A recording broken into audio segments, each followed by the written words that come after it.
De bande dessinée qui s'appelle Franck Bourgeron qui m'appelle et qui me dit écoute Gwen, on est en train de penser un truc, est-ce que ça t'intéresserait de travailler sur l'élaboration d'une revue numérique? Et je lui dis il se trouve que ça fait 6 mois Franck qu'on est en train de travailler dessus, donc je participe déjà à un projet.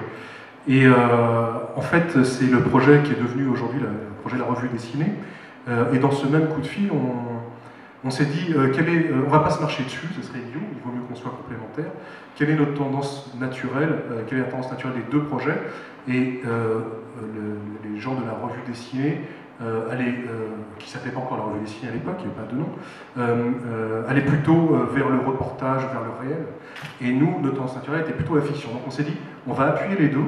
Et ce qui est intéressant, c'est que pour les lecteurs de bande dessinée qui voudront aller vers des revues numériques, ils auront un choix et une complémentarité de projets plutôt que de se marcher dessus inutilement.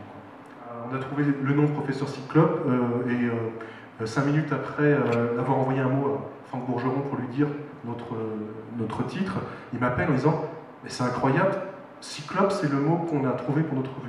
Ça devait être leur titre. Ça devait être leur titre au départ. Ça avait fait preuve, ça. Ouais. On n'arrive pas à savoir si ça veut dire que c'est une idée toute moisie que tout le monde a en même temps. Ou si, au contraire, c'est-à-dire qu'on est dans l'air du temps, on a su sentir quelque chose. Et on a dit professeur. Ouais, qui était quand même mieux. Alors on précise au passage que le titre est venu. On précise au passage que, parce qu'on sait très bien on sait bien les réactions des gens face à ce titre. Il y en a qui font mais qu'est-ce que ça veut dire?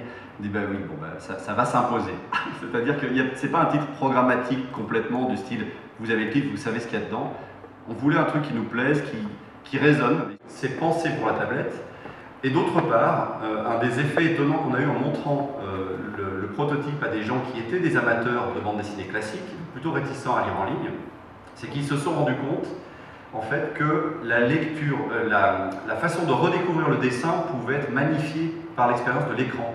On a une qualité, en particulier de couleur, et une qualité de noir et blanc, qui paradoxalement est quasi impossible à obtenir par l'impression. C'est-à-dire qu'on peut, si on se dit vraiment amateur de dessin, préférer, paradoxalement, je le redis par rapport à l'image qu'on a d'habitude, préférer le voir sur un écran rétrolumineux.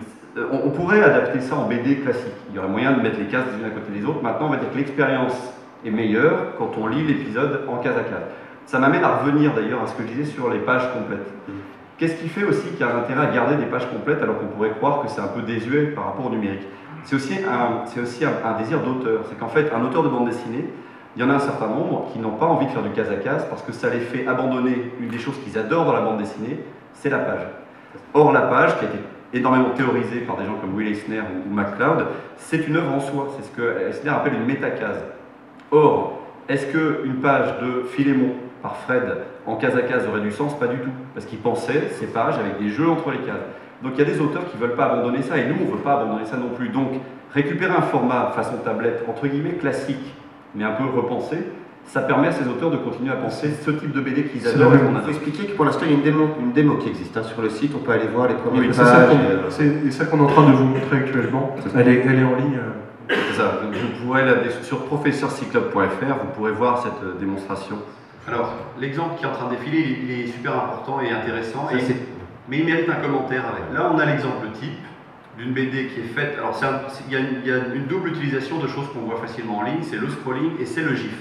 Soit en passant, on n'est pas en train de dire on est sûr que scrolling et GIF ça va toujours marcher.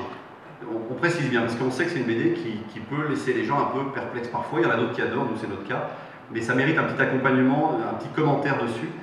Parce que Stéphane Villemin, qui nous a proposé cette BD, typiquement correspond à ce qu'on recherche nous, à savoir un auteur qui va penser une BD nativement numérique. Cette BD n'a pas de sens imprimé, d'autant qu'il a cherché à justement utiliser un graphisme presque pixelisé, qui fait penser à des choses un peu d'anciens jeux vidéo, des choses comme ça, qui ne passeraient pas une fois imprimées. En fait. La première erreur qu'il ne faut surtout pas commettre, c'est de penser bimédia.